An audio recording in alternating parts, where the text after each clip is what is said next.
Good morning, ladies and gentlemen. Welcome back to Real Talk with EJ. I am your host, Eno Jerry. We are back again with a sliced dose of motivation, served with truth, with a sprinkle of pure vibes. How you guys doing? It's another Wednesday, another middle of the week. How are you guys doing? How's your week been? I know Wednesdays is like in between. Should I be tired or should I keep going? But relax. We're here again to fuel you, educate you, entertain you.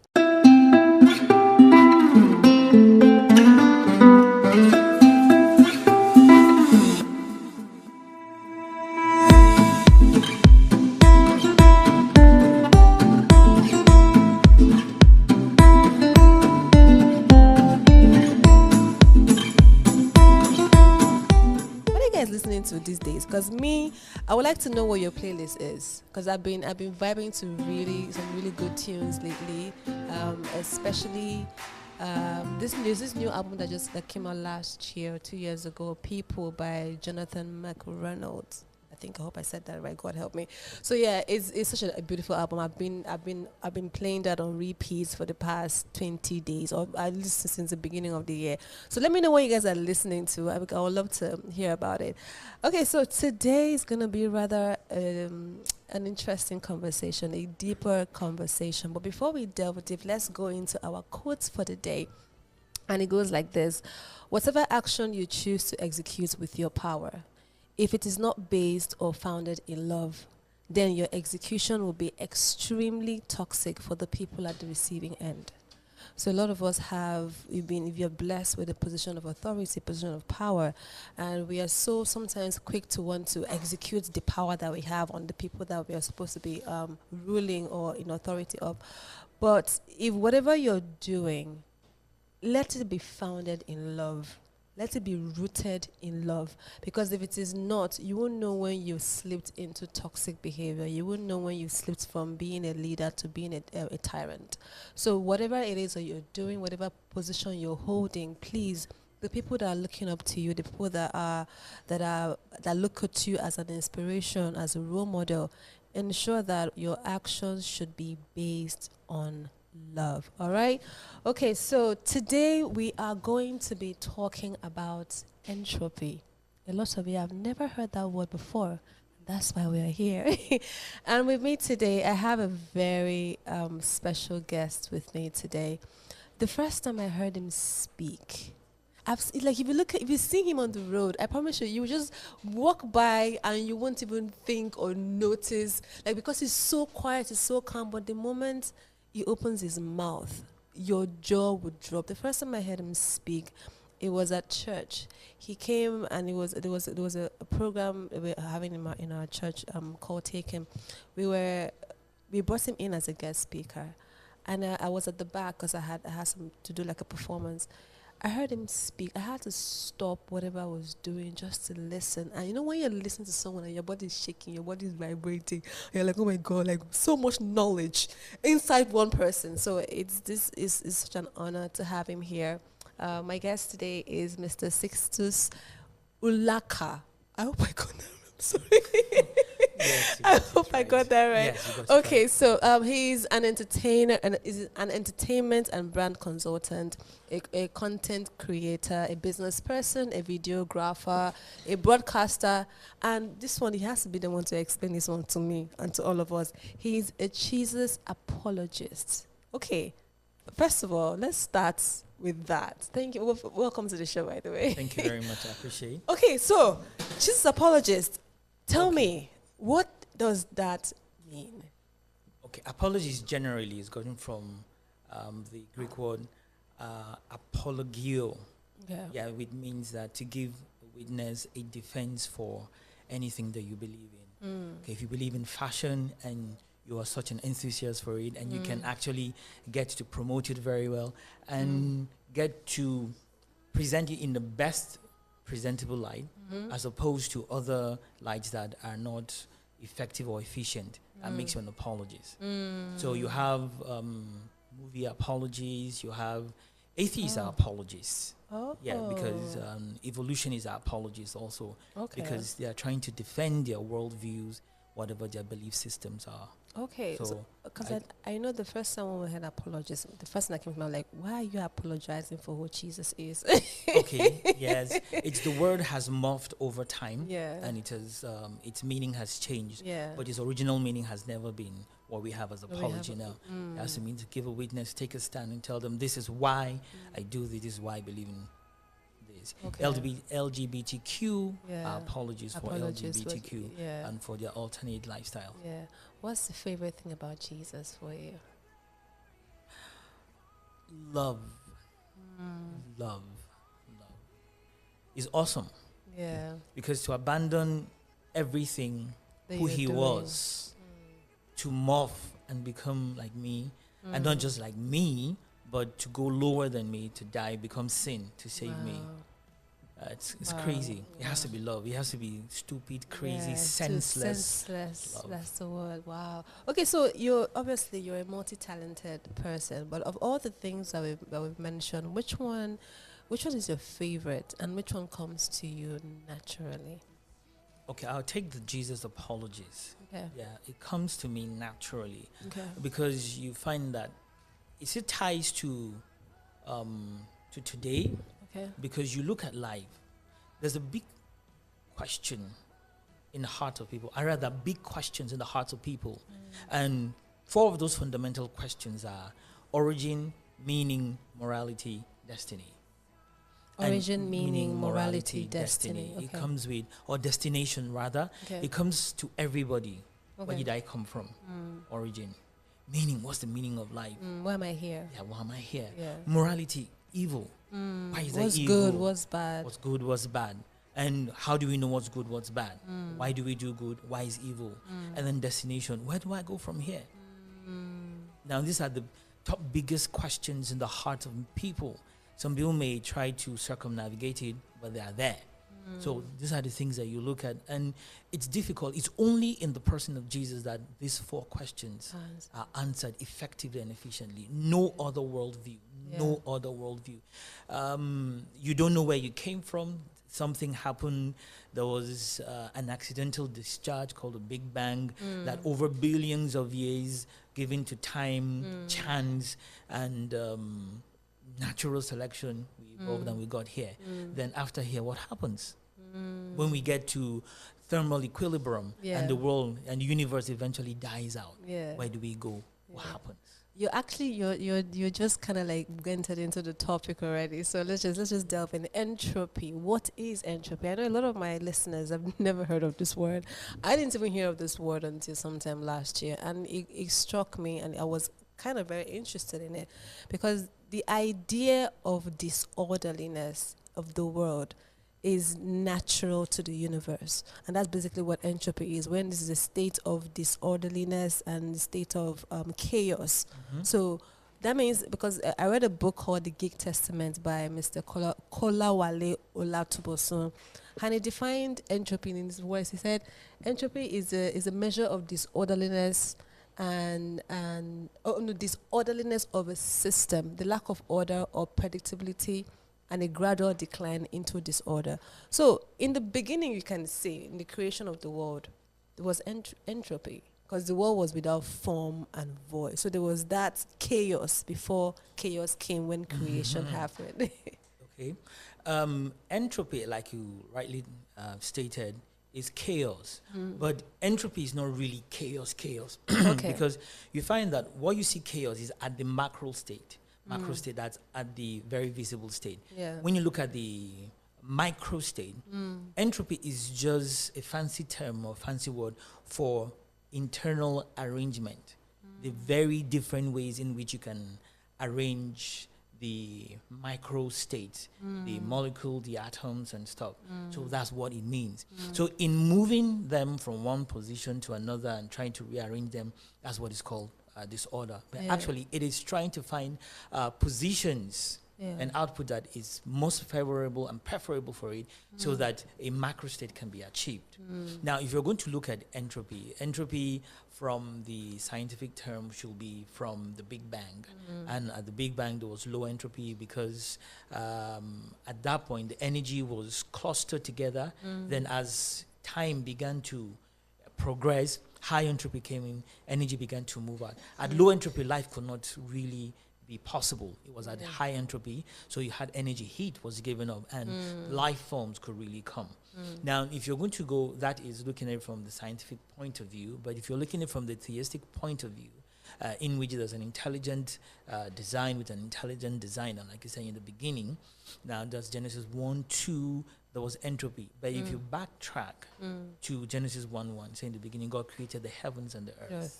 So you find that before the beginning, there was nothing but God. So there was nothing that ever existed aside from God. So it was out of his godness that he took the substance to create the heavens and the earth. So if he is an intelligent designer, he's a God of order, and he now created, is he going to create chaos and disorder? Absolutely no. And for people who have had out-of-body experiences, of those who have had near-death experiences, or those who have gone to heaven and back, they'll tell you that heaven is a place of order and structure, peace, love, everything is okay. There's no entropy. And those who have been to the other side, hell and all of that, will tell you it's absolute chaos with excessive entropy. Excessive entropy. Wow. I think this thing, can we say, let me just delve deep into a different, can we say like Nigeria is occupied with entropy? Because we struggle with structure. We struggle with things being in order. Like we've gotten so accustomed to disorder that we think is normal.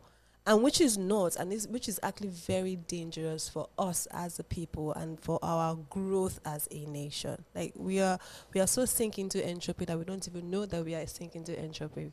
Okay, now you find that, like we stated, entropy has a micro state and a macro state. Okay. So at the micro state level, which in quantum physics is like the subatomic level. Yeah. Now, if you're looking at the subatomic level, what's going on at the subatomic level?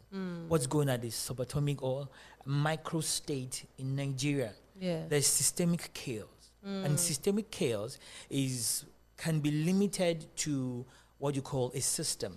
Yeah. And the second law of thermodynamics is that if you have an isolated system, because the first law of thermodynamics said that in an isolated system, energy can neither be created nor destroyed. So that energy that cannot be created nor destroyed in that isolated system will continue in its natural order, which is chaos, looking at its microstate, trying to find how you can rearrange the energy levels that is at that microstate. Yeah. Now, if you take a nation can be broken down into 5 key pillars: the home, education, finances, politics or leadership or religious platform. Yeah. And every of all of these boils down to the home.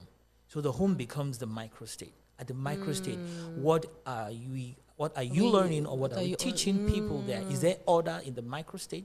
Is there order in the home? Is there discipline in the home? Yes, because everybody you see on the street came from a home.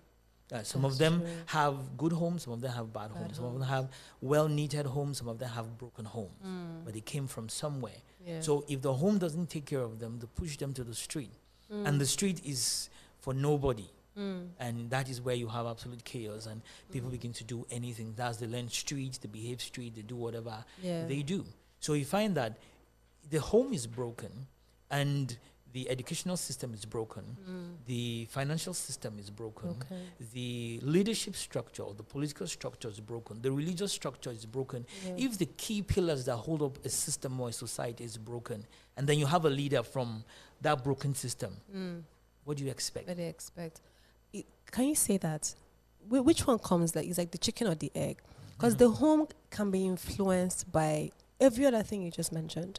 The home can be influenced by politics. The home can be influenced by religion. The home can be influenced by the society. So how you run a home has a lot of inputs. Unless you're saying one has to stand from and say, you know what, this is how I want to run my home to create a better structure.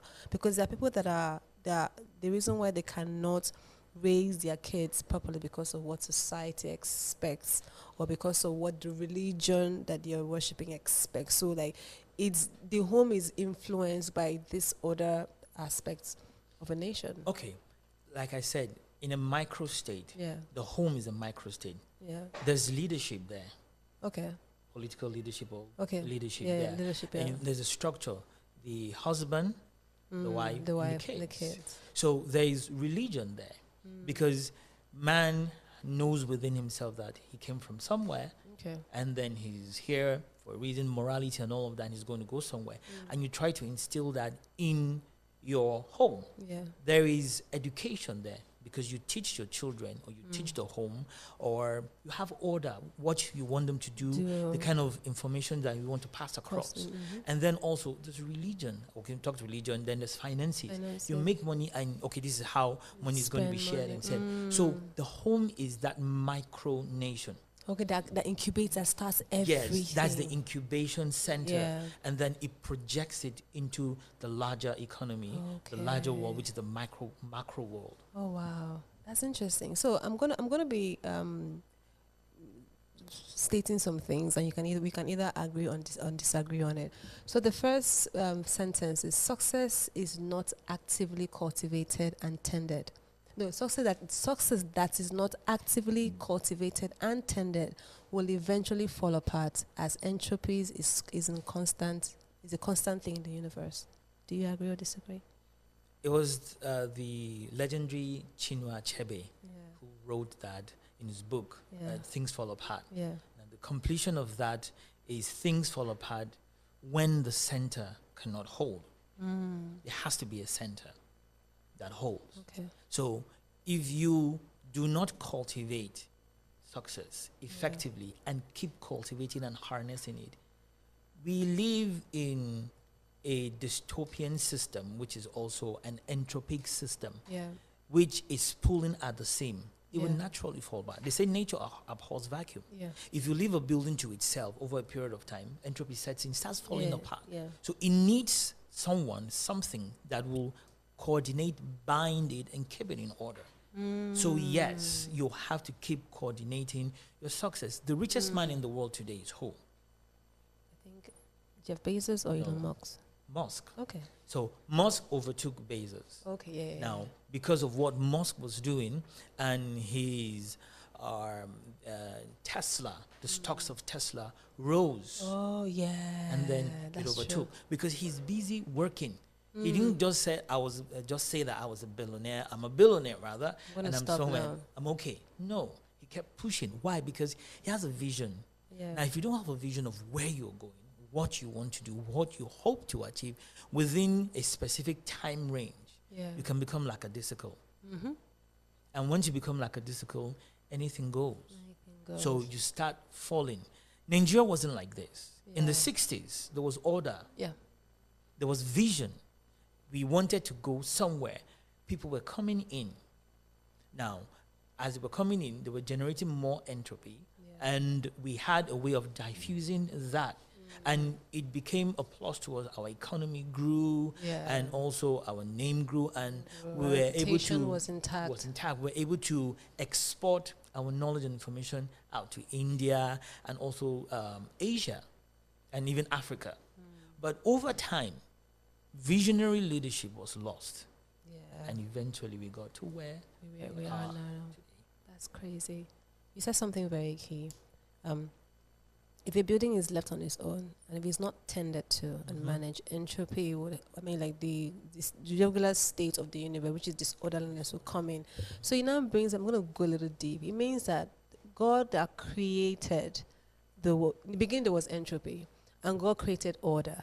For that order to be sustained and managed, that's why he put man in place. So it's only man that has the capability and the capacity to keep order so that entropy does not overtake and overshadow. So, but at what point did we lose control? Because it seems like sometimes if man was put things in order, why is there still so much chaos and then there's still existence of man? Okay, from the theistic point of view, that's the worldview of Christians. Now you find that Genesis 1:1. God created everything. There was no chaos and disorder. He just made everything as it is. Genesis 1:2, there was chaos. In Genesis 1:3 down, he now restored order. He made man. And he gave man, being the crown jewel of all his creation, to have order. To rule, to have dominion, to subdue the earth. Yes, and to replenish and multiply and do all of that. Now he gave man.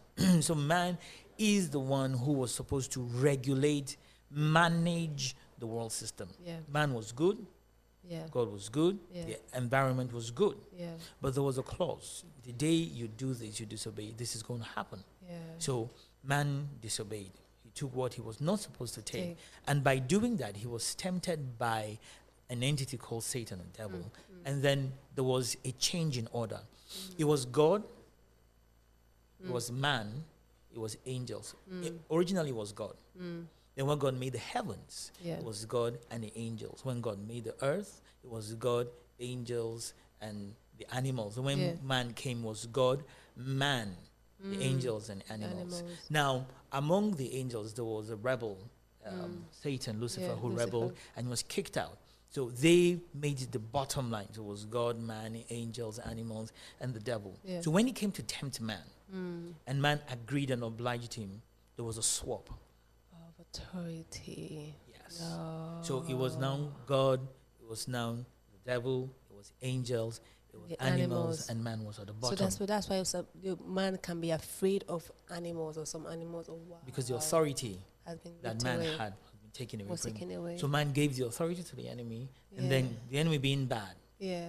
naturally, he has chaos and disorder. He's an entropic being. Since he got disconnected from the source of light, from God, Yeah. so he became an entropic being. So wherever he goes, he has Yes, chaos. chaos. Haven't you watched cartoons Yeah. or movies Yeah. when evil is coming and then the grass and trees and everything It just die goes black, just out, dies out, yeah, it even come before grey. it comes? Yeah. Yes, Yeah. that's exactly entropy. Because being a creature of entropy, it naturally cannot give what it has, what it does not have. No, it does So not it's have. giving naturally what it has, What it has. which is chaos, which is disorder. So wow. So that means for you to succeed at anything, you have to be consistent at it. Because the moment you stop, entropy will just take in. Like someone say, if you leave your house, your grass uncut, eventually it's gonna grow out of control. It's come to grow to the point that it might come out into your windows, into your doors. So you have to. There has to be a conscious effort to attain success at all times. Definitely. All right. So Definitely. the second sentence, the easiest thing to do in the world is for things to go wrong, simply because it goes along the grain of the disorderliness of the universe. Basically. Yeah. Basically. Yeah. It's like asking if you let water flow, will it flow from top bottom, or will it flow from the bottom up? Yeah. Naturally, because of gravity. Therefore, it to fall. So it will fall that way. So that's how it is. So if you're going against the tide, you should be able to have equipped yourself with information. Yeah. Now, the third law of thermodynamics is that if you can achieve absolute zero, entropy becomes regularized.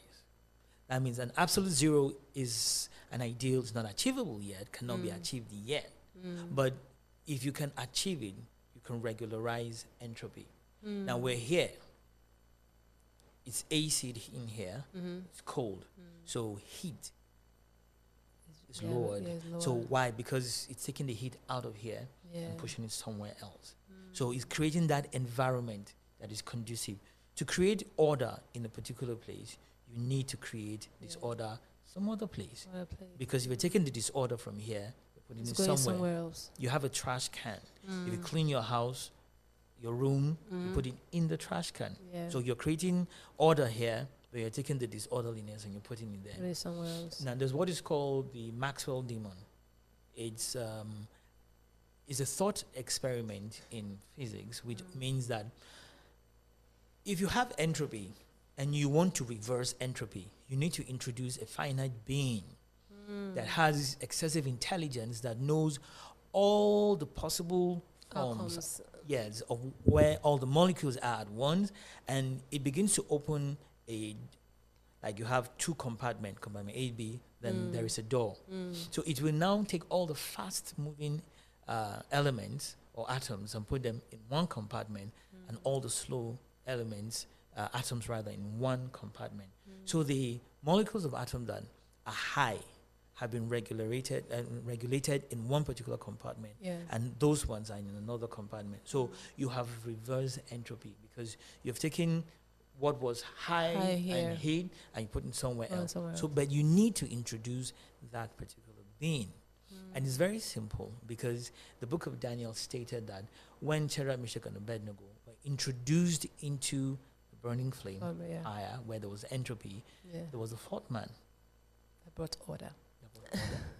So that thought experience that they were thinking, because it took over 100 of years when Maxwell brought that thought experiment, and then people debated over it for them to eventually accept it. So that means that if you really want to achieve absolute true success, you need information, knowledge that is higher than the level that you are. The knowledge that created the chaos and the entropy cannot be sufficient to reverse the entropy. So it has to go higher. That's deep. The easiest thing to happen to anyone is for things to go wrong. That's the easiest. When I was one of those people that be like, why are things going so bad? Until when I read this quote and I read this book, I realized, the easiest thing to happen is for things to go wrong. If things go wrong, it is natural for things to go wrong. It is actually unnatural for things to go right. Because like you said, you're going to be pushing against the tide. So that means if you are striving towards success, there's everything that is pushing you back. So if you do not stay and keep pushing and equip yourself with knowledge and strength and understanding, that tide is eventually going to overshadow you and you're going to fall. So you can't complain things are going bad, then you just sit back and fold your arms and waiting for magic to happen. No, the only magic that can happen is when you get up, acquire knowledge, and push back. That's the only way to get success. That's interesting. So the third sentence says, bringing order and improvement to a system is a continuous active process to ensure the gain is sustained. Definitely.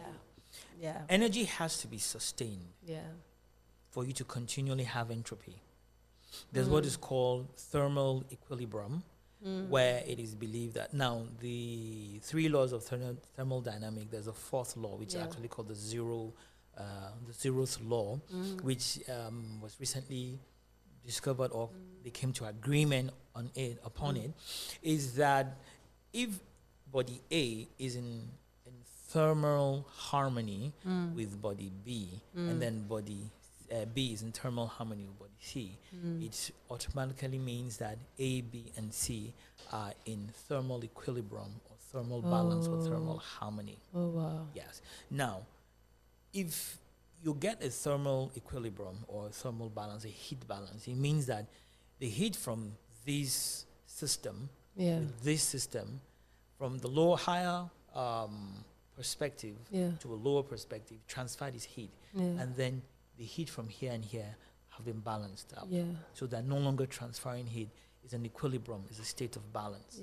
Now, based on the heat that is being generated, a phenomenon called the arrow of time is created, which means that it flows in one direction.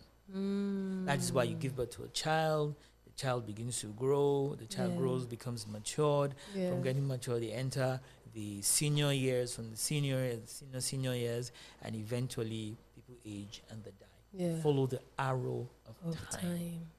Now, for you to, because that's the natural order, for you to be able to go against that, you need a lot of information, and information that can enable you to fight the system, to stand against the system politically, economically, educationally, socially, and personally. Habits that you don't like. You need to get relevant information. All informations are not relevant. So you need to get the relevant information that is required for you to bring about the relevant specific change that you need. So you need to go against that. And that information now will come from you exerting energy, spending your time, buying books, watching YouTube videos, or engaging with people. The best way to learn knowledge is by interaction. The worst thing that's happened to human beings, the worst punishment you can give human beings is isolation. When you isolate people, they die. When you isolate a thing, it dies. So you find that when people come together, they share knowledge, they grow. You learn faster than just watching a YouTube video because you can ask questions and you can get instant feedback. So you need to get information, relevant information, to enable you rise against the systemic tide of entropy that pulls you down or tries to weigh you down. You need to get that, or else you'll be stuck. That's interesting. God wasn't stupid when he said it is not good for man to be alone. Absolutely. And so it's that statement or that sentence is deep in so many ways. So because you can't, like you said, you can't learn in isolation. That's why we have classrooms, because what I have is like, we are all interconnected as human beings. Because I don't possess everything, neither do you, but together we can create something new that does not exist, that I couldn't possibly create on my own. Tower of Babel was only possible because people decided to come together. One man could not create Tower of Babel in isolation, so that's why we came. So there's power in unity. There's power in network. There's power in togetherness. So with the thing that's been happening lately, where isolation, COVID-19, stay away. It is the quickest way to eliminate mankind by telling them be isolated. So putting this fear of, if I go close to you, I will die. That's if I can convince you that my life is for me to sustain life would depend on me staying away from you. That's the easiest way for me to kill you. Because I'm telling you, stay away from people.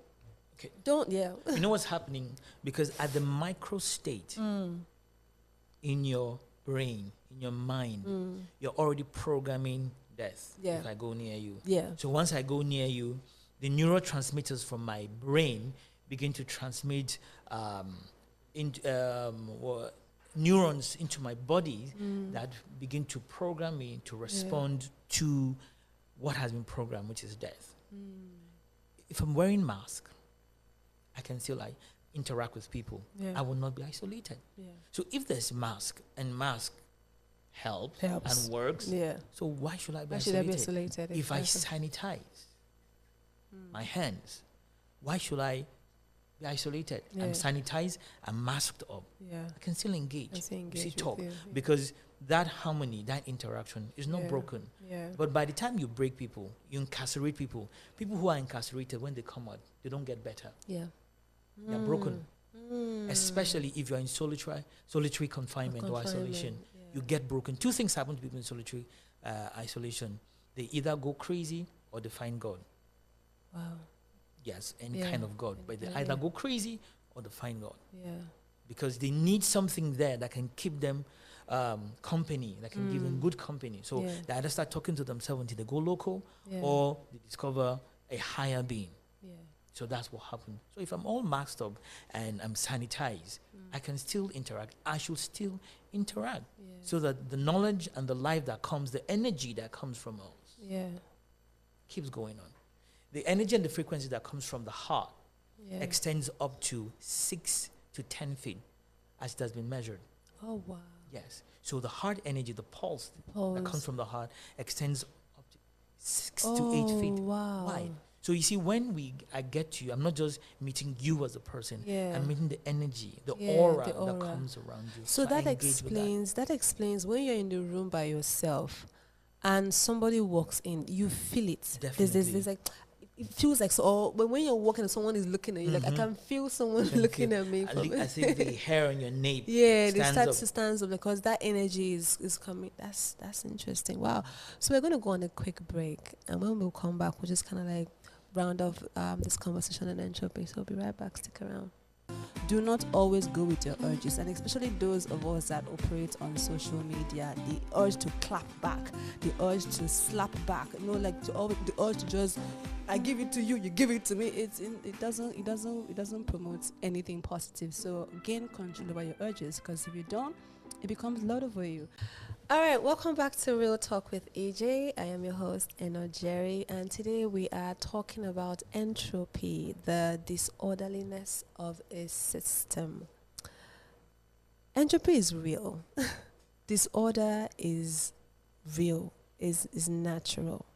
And it takes, on our own, I can say that we can't overpower entropy by ourselves, because a lot of us believe in, I have the ability, I have the capacity, I am strong, I am intelligent, I can fight this. But I've come to realize that that intelligence that you have is in the same level with the level of entropy that exists. That the only way for you to go beyond is the entity of God. You can't acquire that extra thing on your own by yourself without having an entity that is higher than you pull you up. Because if you're here and entropy is here, you're going to be at logheads, and you will continue to be at the same stage doing the same thing over and over again without any kind of result. So you feel like I'm always fighting against the world is against me. Village people are after me. Oh my God, my great grandmother sold my destiny. Like, no, you are in constant loggerheads with entropy. So for you to move ahead, you need to have an entity bigger and higher than you to pull you out of it, so to give you that extra knowledge to be able to fight whatever is down here. What would you like to say to people? Okay, there's the Hegelian dialect from the, I think, German philosopher called Hegel. Yeah. And in, not exactly in his words, I think it was the Fichtean philosopher who coined it to mean that there is thesis, antithesis, and then synthesis. Okay, explain. There's problem, there's reaction, and there's Solutions. Okay. There's systemic and generic entropy. There's personal entropy. Everybody has a personal entropy. Internal chaos. Yes, internal chaos, and then also a systemic surrounding chaos that is unique to them, to their homes, to their families, and individually unique to them. Wow. So whereas you live in, like we're in Nigeria here, there's economical and political entropy going on. Yeah. Me as an individual, I have my own personal entropy, like my own personal demons. Yeah. Now, that entropy is a problem. That is the thesis. Everybody has a reaction that they can react to it. That is the antithesis. Yeah. Now, if you react, it's a reaction. If you don't react, it's a reaction. If you react positively, it's a reaction. If you react negatively, it is a reaction. Then the right amount of reaction that is required will bring about a synthesis, the solution that is needed. Now, we are all pulled down by entropy called gravity. Now, to break free from gravity, you need to introduce the lift dimension, the ability to rise. Yeah. That's where the planes came in, the aerodynamics that you can sustain. But aside from that, there's even a higher one, which is the escape velocity that rockets use. They don't just lift, but they leave the system entirely. That's the kind of knowledge that you need. Now, you talked about a supreme being giving information and giving knowledge. The supreme being is very merciful and kind because it causes his rain to fall on the good and the bad, and the sun to fall on the good and the bad. So you don't have to, in quote, belong to a particular belief system or a worldview, believe in this particular, my God, your God, and all of that. But the Creator generously gives to everybody. That's why you can come to that aha moment. Like Archimedes came to and said, Eureka, I found it. So everybody comes to that moment like, Eureka, I found it. So the Supreme Being gives to everybody. So when you come to that Eureka moment, you can now use what you found out to enable you to break free from entropy or your escape velocity, where you can get to a point where you are above entropy until you meet the next level of entropy. Wow.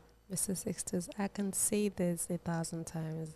I'm blessed So am I. having you here. Guys, he's going to come back. People will be seeing a lot of him because he has so much knowledge, so much to give, so much to offer. Today was just about entropy and thermodynamics. We're going to go delve into other topics, and I would love to have him come back and talk to us more about, these other topics. Mr. Sixtus, thank you so much. Thank you for taking out the time. I've learned, you can understand, I'm going to go back and watch this and just take notes. Oh, you're making me blush. You should.